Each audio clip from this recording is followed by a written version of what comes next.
Hey everybody, it's Mike Venus, and I'm back. And I just watched some video from Illmind, who is he's a producer, uh, worked with a lot of artists, and he did a video talking about why certain producers don't get paid or why it takes so long. And in a nutshell, I mean, it's a long ass video, but to cut all that mess, learn your craft. You know what I'm saying? People want to do shortcuts. People trying to like jump into this and really not understand that for you to have some form of success and a longevity of success, if this is your career, you're gonna have to put work in. Okay? What that mean? That means learn your theory, learn your patterns, learn how to make this stuff. Create your own samples, create your own loops.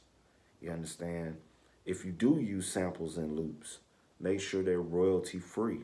You can't just, oh yeah, I'm just gonna start snatching shit off of social media, off of streaming services, off of vinyl, cassette, CD, whatever.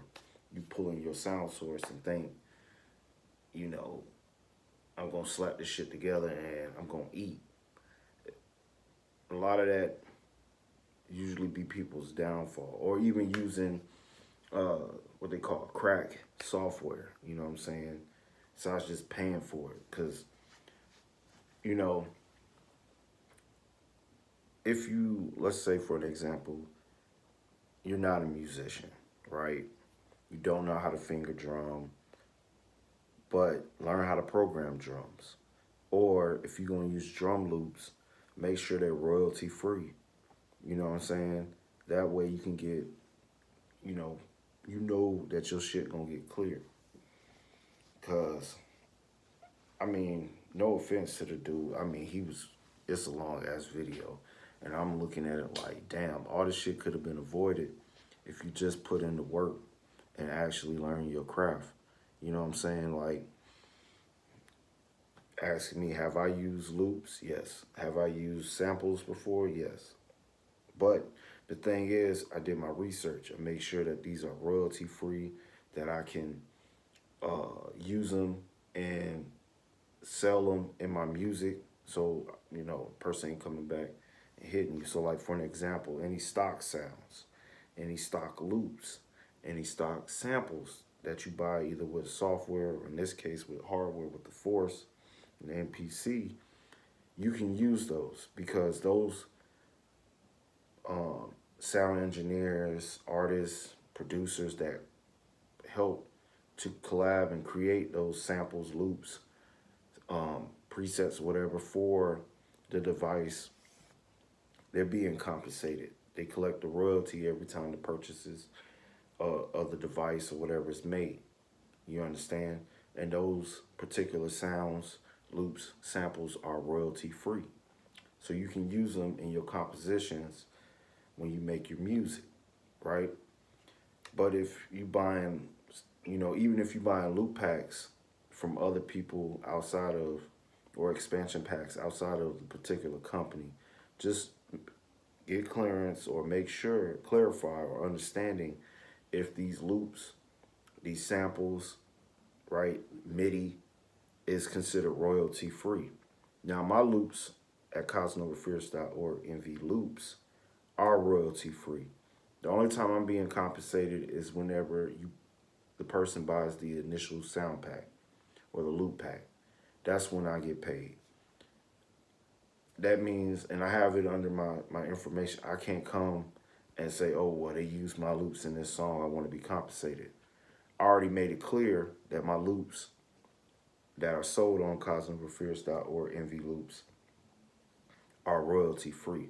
So you can use them with confidence knowing that, okay, if I buy this man's loop pack and it's 60 in the store, I think I'm reaching my max out limit of products in the store. So I'm kind of slowing up. Plus, I don't want to overwhelm people with so much options, but probably have already. Damn, I got like 60 fucking packs. But the key thing is get understanding if it's royalty free, right? And can I use it? Do your research. Don't just grab loops and samples um, just at will off the internet, or sample from streaming services and um, social media and think that's not going to come back on you. Do the right thing. If you like something that a person is doing, DM them and say, "Hey, I like your song. I heard it on Spotify. Can I get cleared to sample this?" It's best to have that shit already kind of like open, and now you can have clarity between you and that other individual. Besides coming back and getting sued and embarrassed, and it could be a hot mess. So, recap. You want to get your beats cleared. You want to get paid. Number one, you have first option. Learn the craft. Meaning put your time in, learn how to play something. If it's a guitar, if it's a piano, or just learn music theory and learn how to program, right? Create your own loop samples, um, and your own compositions, right? Or if you don't want to do that, which is it's hard work, but it pays off.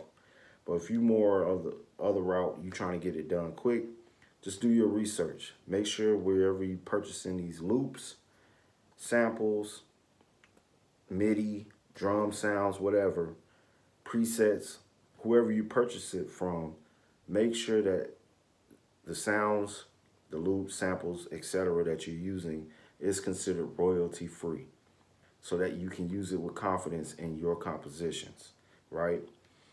Also, if you buying third party loops, samples, MIDI, etc., make sure that the person has that type of information listed on their product that says these are royalty free, that you can use them in your music to sell, but you cannot resell them as they are. Meaning, like, you can't buy, for an example, my loop pack and then try to be slick and flip my loop pack and say it's yours.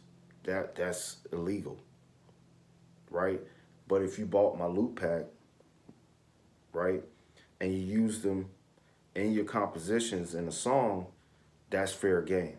So just know that, and it will save you a lot of headaches, a lot of this well, where's my money at type scenarios, right?